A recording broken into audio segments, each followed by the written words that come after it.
This is more trigonometry review. We are talking about sign values of the trig functions. So if we take a look, our trig functions are either positive or negative. Here's my positive, here's my negative chart. And we're going to use this right here. So in quadrant 1, all of my trigonometric functions are positive. All right, so that means sine, cosecant, cosine, secant, tangent, cotangent. So none of them are negative. So they are all positive here. Quadrant 2, the sine family is positive. So sine, cosecant. That means everything else is negative. So cosine, secant, tangent, cotangent. In quadrant, back here, so that means the sine is positive.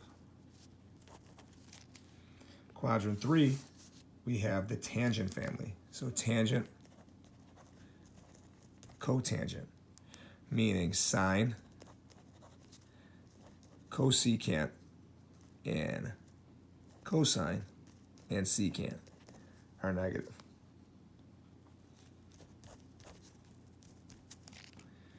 All right. And then in quadrant 4, we have the cosine family. It's positive.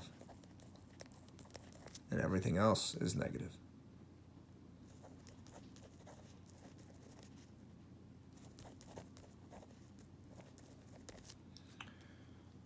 So the cosine family is positive. One way you can remember this, all of them are, the sign is, so all students take calculus. That's how you could remember that. So the next thing that we are going to be doing is we're going to be taking a look at some conversions, specifically the conversions of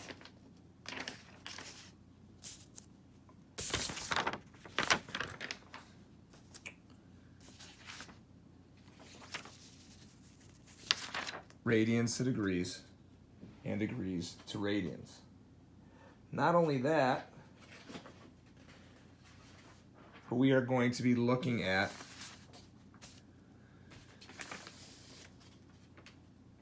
which is positive and where each of these are negative. All right, so we take a look here. This one says if sine is greater than 0, so it's greater than 0, it's positive. Tangent is negative 2, so that means it's negative. In which quadrant would the angle terminate? Okay, so for this one, this would be, right in my chart, all students take calculus. Sine is positive in the first and the second. Tangent is negative in the second and the fourth. So wherever there's 2 marks is my answer. That's where it terminates.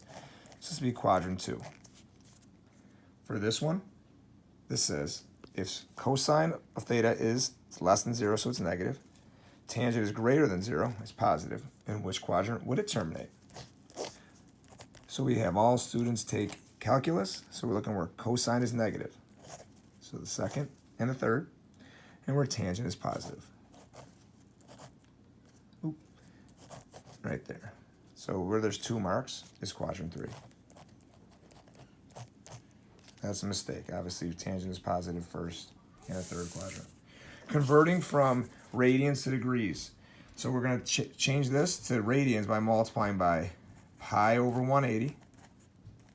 We multiply 240 and 180 are both divisible by 60. 240 divided by 60 is 4. 180 divided by 60 is 3. So you have 4 pi over 3 radians. Here we have converting following to degrees. So we're going to multiply this times 180 over pi. Pi simplifies out. We have 2 times 180, which is 360. We then have 360 divided by 3, which is 120 degrees. Now, continuing, all right, with our review, we're going to talk about two questions. And it says, for each angle with the radian measure, sketch the angle and find the reference angle. Reference angle is right here. It's always positive. It's acute. So we have 2 pi over 3 radians. We have to sketch that. So the first thing that I want us to do is convert this to degrees. So I convert that to get 120 degrees. So this angle would actually be, I'm just going to re-highlight this in orange. It starts in the initial side, which is right here, and it terminates in the second quadrant. So it's 2 pi over 3. The reference angle is wherever it terminates and then the closest x-axis. So we're going to take that 120 degrees, subtract it from 180 to get 60 degrees. Now we need to convert this to radians. So by doing that, we get pi over 3 radians. Looking at this one, now we have negative 5 pi over 6 radians, converting that to degrees because it's easier to work with. We multiply 180 over pi to simplify to negative 150 degrees. So we draw this now, it goes clockwise to get negative 5 pi over 6, which terminates in the third quadrant. We have 180 minus 150, which is 30 degrees. We convert that and we get our reference angle to pi over 6 radians. Cannot be negative because all reference angles are positive and it must be acute. Thank you.